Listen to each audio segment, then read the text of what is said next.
அப்படின்ற அந்த ஒரு கோடை ஞாபகம் வச்சுக்கலாம். அதாவது ஏசி இன்ஹிபிட்டாஸோடைய அட்வர்ஸ் எஃபெக்ட்ஸ் எதெல்லாம் இன்க்ளூட் ஆகிருக்குன்னா ஏப்ரல் அப்படின்ற அந்த ஒரு இதுவும் ஞாபகம் வச்சுக்கோங்க. இந்த 5 லெட்டர் வேர்ட் ஏப்ரல்.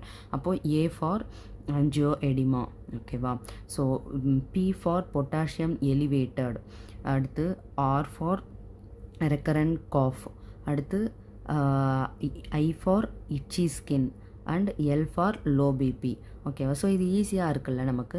ஸோ ஏப்ரலில் ஏ அப்படிங்கிறது ஆன்ஜியோ எடிமா, அதாவது நம்ம ஏசி இன்ஹிபிட்டாஸ் யூஸ் பண்ணும்போது நமக்கு வெறும் ஹைப்போடென்ஷன் மட்டும் நமக்கு அது ஒரு பெனிஃபிட்டாக இல்லாமல் அதையும் மீறி இன்னும் அதிகமான மெடிக்கேஷன், அதாவது அதையும் மீறி இன்னும் அதிகமான நமக்கு அட்வர்ஸ் எஃபெக்ட்ஸ் இந்த மெடிக்கேஷன்ஸ் நம்ம யூஸ் பண்ணும்போது நமக்கு கிடைக்குது.